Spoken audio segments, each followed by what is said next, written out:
kami bersyukur kepadamu Bapa di surga buat penyertaan Tuhan yang senantiasa kami rasakan dan alami dalam setiap langkah kehidupan kami. Maka Tuhan, Engkau sudah menyertai kami hingga pada saat ini. Dan sekarang ya Tuhan, kami akan melaksanakan proses belajar mengajar. Tuhan berkati kami sehingga apa yang kami pelajari di dalamnya dapat kami mengerti, dapat kami pahami, serta kami dapat mengaplikasikan di dalam setiap langkah kehidupan kami. Menjadi kami Bapa yang kami sampaikan melalui anak Yesus Kristus, itulah Tuhan dan Juru Selamat kami yang hidup. Amin.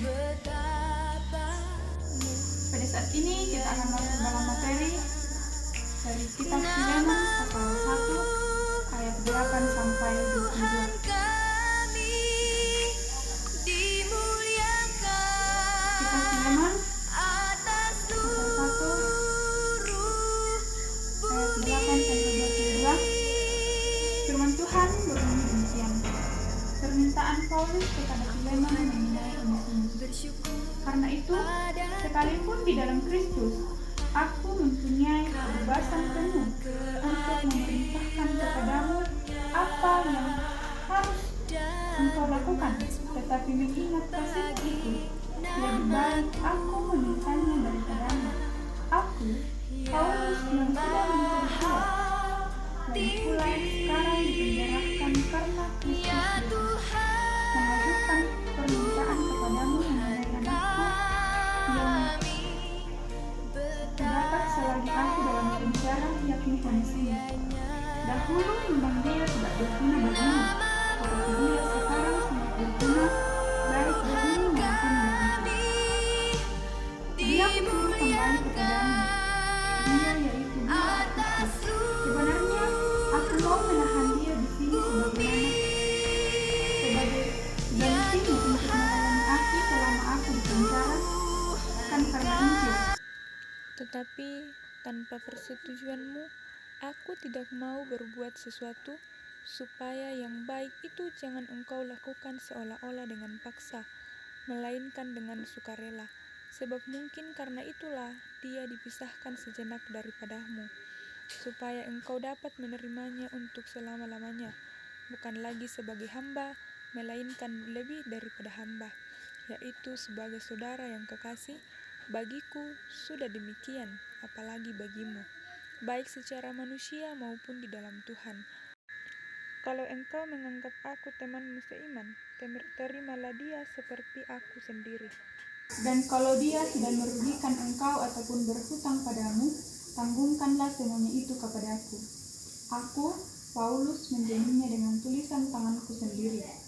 Aku akan membayarnya, agar jangan kukatakan tanggungkanlah semuanya itu kepadamu, karena engkau berhutang padaku, yaitu dirimu sendiri. Ya, saudaraku, semoga engkau berguna bagiku di dalam Tuhan. Hiburkanlah hatiku di dalam Kristus. Dengan percaya kepada ketaatanmu, kutuliskan ini kepadamu. Aku tahu lebih daripada permintaanku ini akan kau lakukan. Dalam pada itu, bersedialah juga memberi tumpangan kepadaku, karena aku harap oleh doamu, aku akan dikembalikan kepadamu. Amin. Kitab Filemon terdiri dari 1 pasal dan 25 ayat. Sebelum kita mendengarkan cerita Alkitab dari kitab Filemon pasal 1 ayat 8 sampai 22, mari kita saksikan video 2 kambing berikut ini. Pada suatu hari, ada 2 ekor kambing, yang satu berwarna putih dan satunya berwarna coklat, yang hendak menyeberangi jembatan dari 2 sisi yang berbeda secara bersamaan. Kambing coklat berteriak pada kambing putih, "Tunggu, biar aku dulu yang menyeberang." Kambing putih menjawab, "Tidak, aku dulu yang menyeberang, aku sedang terburu-buru." Teriak kambing putih tidak kalah keras. Singkat cerita, mereka pun berkelahi, sehingga keduanya terpleset jatuh ke sungai. Akhirnya, dalam keadaan basah kuyup dan hati geram, mereka naik ke darat dan kembali ke tempat masing-masing. Dalam perjalanan pulang, mereka terus menggerutu. Ini semua diakibatkan dari sikap keras kepala dan tidak mau mengalah. Adik-adik, orang yang mau mengalah didasari dari sikap suka berdamai. orang yang tidak memiliki sifat mau berdamai selalu hidup dalam pertengkaran dan permusuhan, karena hanya mau menang sendiri dan pada akhirnya merugikan dirinya sendiri. Pernahkah adik-adik mengalami hal demikian? Mari kita belajar mau mengalah dan memiliki sifat suka berdamai. Adik, tiba saatnya kita akan mendengarkan cerita dari pembacaan kita tadi dari Filemon pasal 1 ayat 8 sampai 22. Nah, kitab Filemon ini hanya terdiri dari satu pasal dan 22 ayat. Kitab Filemon bercerita tentang Onesimus yang merupakan seorang budak Filemon yang telah mencuri lalu lari ke kota Roma. Di kota Roma itulah Onesimus bertemu dengan Rasul Paulus yang membimbingnya mengenal Tuhan Yesus Kristus. Setelah sekian lama dibimbing Paulus, Onesimus mengalami perubahan dan ia ingin kembali kepada tuannya untuk bekerja. Tentu saja Onesimus takut karena ia telah melakukan kesalahan sebelumnya. Ia telah mencuri barang milik tuannya Filemon. Kemudian Paulus mengetahui hal itu. Paulus ingin menolong Onesimus. Paulus mengirim surat kepada Filemon yang merupakan teman sekerjanya dalam melayani orang-orang Kristen. Surat ini berisi tentang permohonan Rasul Paulus kepada Filemon untuk menunjukkan kemurahan hatinya dan belas kasihan kepada Onesimus agar Filemon mau menerimanya kembali bukan lagi sebagai budak, melainkan sebagai seorang saudara. Meskipun Onesimus adalah seorang yang pantas menerima hukuman, tetapi Rasul Paulus menyebutnya sebagai anakku dan saudara yang kekasih. Paulus juga mengatakan bahwa ia akan membayar semua ganti rugi akibat tindakan Onesimus di masa yang lalu. Paulus mengetahui bagaimana cara membangun hubungan yang baik.